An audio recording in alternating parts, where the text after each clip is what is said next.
क्या extra marital affair करने से सजा मिलती है? अगर आपका पार्टनर ऐसा करता है तो आपके पास क्या रेमेडी है, यानी कि उसका क्या उपचार है?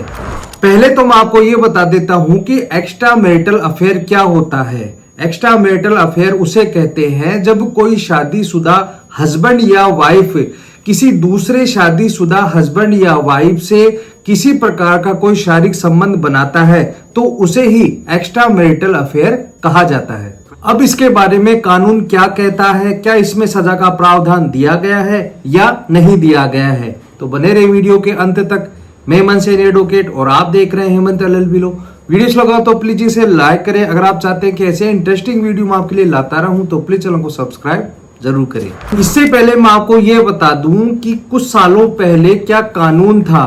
भारतीय दंड संहिता 1860 एक कानून आया था, उसके सेक्शन 497 जिसे एडल्टी के रूप में जाना जाता था। लोगों के द्वारा यह कहा जाता है कि उसने एडल्ट्री की है, अब उसे सजा मिलेगी। पहले तो मैं आपको यह बता देता हूं कि एडल्ट्री क्या होती है, कि जब कोई शादीशुदा पति किसी शादीशुदा महिला के साथ शारीरिक संबंध बनाता है तो उसे ही एडल्ट्री कहा जाएगा। उसके तहत 497 में 5 साल की सजा और जुर्माना दोनों ही हो सकते हैं। अब आप ध्यान से सुनना कि मैंने क्या कहा, कि अगर कोई पति पकड़ा जाता है, मैंने पत्नी का नाम क्यों नहीं लिया, क्योंकि पहले पति अगर एडल्ट्री करता था उसको सजा दी जाती थी, लेकिन पत्नी को क्यों नहीं दी जाती थी, यही बात लोगों के मन में खटक रही थी और इसी कानून को सुप्रीम कोर्ट में चैलेंज किया गया। Joseph Shine versus Union of India 27 सितंबर 2018। इस जजमेंट में सुप्रीम कोर्ट ने सेक्शन 497 के बारे में यह कहा कि यह अनकॉन्स्टिट्यूशनल है, यानी कि बिल्कुल ही गलत है, क्योंकि यह कॉन्स्टिट्यूशन के आर्टिकल 14, 15 व 21 का वॉल्यूशन है। क्योंकि जब ऐसी एडल्ट्री करने पर अगर आप हस्बैंड को सजा दे रहे हैं तो वाइफ भी किसी दूसरे हस्बैंड के साथ अगर शारीरिक संबंध बनाती है तो उसे सजा क्यों नहीं दी जाती?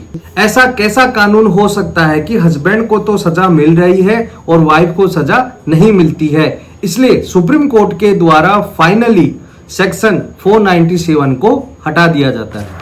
मतलब कि आज से कुछ साल पहले यह प्रोविजन था कि अगर कोई हस्बैंड किसी दूसरी वाइफ के साथ शारीरिक संबंध बनाता है तो उसे 5 साल की सजा मिलती है, लेकिन अब ऐसा नहीं होगा। अब कानून बदल दिया गया है। हम कानून को 2 भागों में बांट रहे हैं। पहले हम पुरुष साइड से बात करते हैं कि अगर कोई हस्बैंड किसी दूसरी वाइफ के साथ शारीरिक संबंध बनाते हुए पकड़ा जाता है या उस पर आरोप लगाया जाता है तो महिला हिंदू मैरिज एक्ट के सेक्शन 13 के तहत एक तलाक याचिका लगा सकती है। आपकी जानकारी के लिए बता दूं कि महिला के पास 2 रेमेडी हैं। अब एडल्ट्री क्रिमिनल के कानून में नहीं है, बल्कि इस ग्राउंड के आधार पर पत्नी अपने पति से तलाक ले सकती है। एडल्ट्री को एक मेंटल क्रूएल्टी भी माना जाता है, तो इसके आधार पर पत्नी पति के खिलाफ 498 के तहत FIR भी दर्ज करवा सकती है। वहीं पर हम बात करें महिला के साइड की, कि अगर कोई वाइफ किसी दूसरे हस्बैंड के साथ शारीरिक संबंध बनाती है तो पति केवल हिंदू मैरिज एक्ट के सेक्शन 13 के तहत तलाक ही ले सकता है, अदरवाइज वह कोई भी FIR दर्ज नहीं करवा सकता है। आज हमने यह जाना कि अगर हस्बैंड रिलेशन बनाता है तो पत्नी हिंदू मैरिज एक्ट के सेक्शन 13 के तहत तलाक ले सकती है और 498 के तहत FIR दर्ज करवा सकती है। लेकिन अगर वाइफ किसी दूसरे हस्बैंड के साथ शारीरिक संबंध बनाती है तो केवल हस्बैंड हिंदू मैरिज एक्ट के सेक्शन 13 के तहत तलाक ही ले सकता है, FIR नहीं करा सकता। इसके अलावा भारत के कानून में आपको किसी भी प्रकार की सजा नहीं है। पहले एक्स्ट्रा मैरिटल अफेयर को एक अपराध के रूप में देखा जाता था, लेकिन अब इसे हटा दिया गया है। अब ऐसा करने पर किसी भी प्रकार की सजा नहीं मिलती है। बहुत से लोगों के मन में यह भी रहता है कि ऐसा गंदा काम करने पर हमें जेल भी जाना पड़ सकता है और हमें सजा भी हो सकती है, लेकिन अब ऐसा नहीं होगा।